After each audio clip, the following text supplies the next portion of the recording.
آپ نے کبھی اس بات پہ غور کیا ہے کہ ہم کسی ڈاکٹر کے پاس جاتے ہیں، اس سے دوائی لیتے ہیں، تو یہ بات تو سمجھ میں آ گئی کہ ہم جب بیمار پڑتے ہیں یا ہماری صحت خراب ہو جاتی ہے تو ہم ڈاکٹر سے رجوع کرتے ہیں۔ ڈاکٹر ہماری تشخیص کرتا ہے، ڈائگنوز کرتا ہے، ایک دوائی لکھتا ہے۔ پھر دوائی لکھنے کے بعد یہ کہتا ہے کہ یہ دوائی یہ اور یہ اور یہ وقت پہ آپ کو لینی ہے اور ان چیزوں سے پرہیز کرنا ہے، کیونکہ جو باتوں کا میں پرہیز بتا رہا ہوں اگر آپ یہ پرہیز نہیں کریں گے تو آپ کی بیماری بھی دور نہیں ہوگی اور ان دواؤں کا کوئی اثر نہیں ہوگا۔ اس کے بعد ایک چیز اور بھی کہتا ہے کہ آپ کو یہ اور یہ اور یہ کام بھی کرنا ہے۔ اچھا ڈاکٹر جو اچھا نیوٹریشن بھی ہو، وہ آپ کو پوری غذائیں سکھائے گا، بتائے گا کہ یہ لسٹ میں آپ کو دے رہا ہوں، یہ غذائیں آپ کو لینی ہیں اور یہ چیزوں سے پرہیز کرنا ہے اور یہ دوائیاں لینا ہے۔ یہ کیسے پتہ چلے گا کہ یہ ڈاکٹر صحیح ہے یا نہیں ہے؟ یہ جو مجھے لسٹ دے رہا ہے کھانے کی وہ صحیح ہے یا نہیں ہے؟ جو دوائیاں مجھے لکھ رہا ہے یہ بالکل صحیح ہے یا غلط ہے؟ جن چیزوں سے مجھے وہ پرہیز کروا رہا ہے وہ واقعتاً حقیقت ہے یا نہیں ہے؟ ان تمام باتوں کا رزلٹ یہ ہے کہ یا تو ویسا ہی کوئی نیوٹریشین یا ڈاکٹر آپ کے پاس اور بھی ہو جو اس سے زیادہ قابل ہو یا اس کے برابر کا ہو، جس پہ آپ کو بھروسہ ہو، تو آپ اس کے پاس جائیں گے، بولیں گے ڈاکٹر صاحب مجھے اتنی اتنی بیماریاں انہوں نے لکھ دی ہیں اور یہ بتا رہے ہیں، اتنے ٹیسٹ بتا رہے ہیں، اتنا یہ کچھ ہے، تو کیا یہ باتیں صحیح ہے؟ تو وہ بھی ڈائگنوز کرے گا، پھر وہ بھی چیک کرے گا، صحیح ہے تو صحیح ہے بولے گا، جتنا صحیح ہے اتنا بولے گا، غلط ہے تو غلط بولے گا۔ لیکن پھر بھی آپ مطمئن نہیں ہیں، آپ اس سے بھی دوا لے لیے، لیکن اس کا صحیح رزلٹ آپ کو اسی وقت ملے گا جب آپ کی صحت بالکل ٹھیک ہو جائے گی، آپ صحت مند ہو جائیں گے، آپ کی بیماری دور ہو جائے گی، آپ فریشنس محسوس کریں گے، آپ کے اندر کسی قسم کی کوئی کمزوری نہیں رہے گی۔ ورنہ آپ بتا دیں گے کہ ڈاکٹر صاحب میں نے آپ کے برابر جس طرح سے آپ نے لکھا ہے اس طرح میں پابندی کر رہا ہوں، الحمدللہ اتنی چیزوں کا ڈیولپمنٹ تو ہو گیا ہے، لیکن پھر بھی یہ چیزیں، یہ برائی مجھ سے نہیں چھوٹ رہی ہے، لہٰذا اس کی وجہ سے یہ بیماری بھی موجود ہے۔ پھر وہ آپ کو دوا بدل کے دے گا یا آپ کو ترتیب بتائے گا۔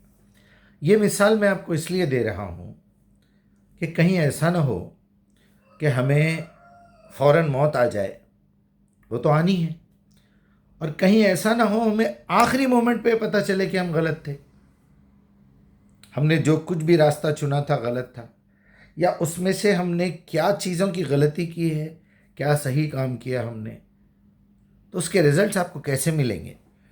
کیا ہمارے پاس آج ٹائم نہیں ہے کہ ہم اپنے پورے ریکارڈ کو چیک کریں؟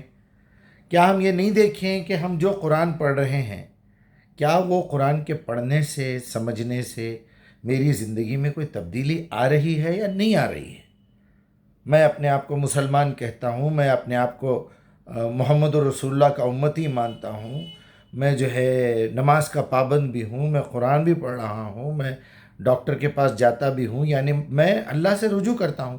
اب اللہ کے برابر کا کوئی اللہ ہے یا اس سے بڑا کوئی اللہ ہے تو پھر میں اس کو چھوڑ کے اس کے پاس جاؤں گا نا، پوچھنے کے لیے کہ اس نے جو قرآن بھیجا ہے وہ صحیح ہے یا نہیں ہے۔ جب آپ کو فائنلی اتھارٹی مل چکی ہے کہ اس سے بڑا کوئی نہیں ہے، وہی بڑا ہے، بلکہ اس کے علاوہ کوئی نہیں ہے معبود، اس کے علاوہ کوئی مالک نہیں ہے، اس کے علاوہ کوئی خالق نہیں ہے، تو ہمارے پاس کوئی راستہ ہی نہیں ہے۔ پھر اب ہم کو صرف یہ دیکھنا ہے کہ یہ جو کتاب نازل کی ہے اللہ تعالیٰ نے، یہ کتاب قرآن جو ہے کیا وہ واقعی اللہ کی ہے یا نہیں ہے، وہ واقعی اوتھنٹک ہے یا نہیں ہے، اس کو چیک کرنے کا کیا طریقہ ہے؟ آپ کے پاس کوئی طریقہ نہیں ہے جب تک کہ آپ عمل کر کے نہ دیکھیں۔ ایک طریقہ نیا ایجاد ہوا ہے، وہ طریقے پہ میں کام کر رہا ہوں، وہ ہے نمبرنگ کا طریقہ، کہ اللہ تعالیٰ نے سورہ فاتحہ کو نمبر 1 پہ رکھا ہے، بقرہ کو 2 پہ، آل عمران، نساء، مائدہ، اس طرح سے یہ جو 114 صورتوں کی ترتیب ہے، یہ آگے پیچھے کیوں ہوا؟ اکثر لوگوں نے، بڑے بڑے لوگوں نے یہ کہا ہے کہ یہ جو ترتیب ہے قرآن کی، یہ رسول اللہ کی دور میں نہیں ہوئی، بعد میں ہوئی۔ یہ بہت ہی بڑا الزام ہے اللہ پہ، اللہ کے رسول پہ، جبرائیل پہ۔ یہ کیسی بات ہے اب بتائیے؟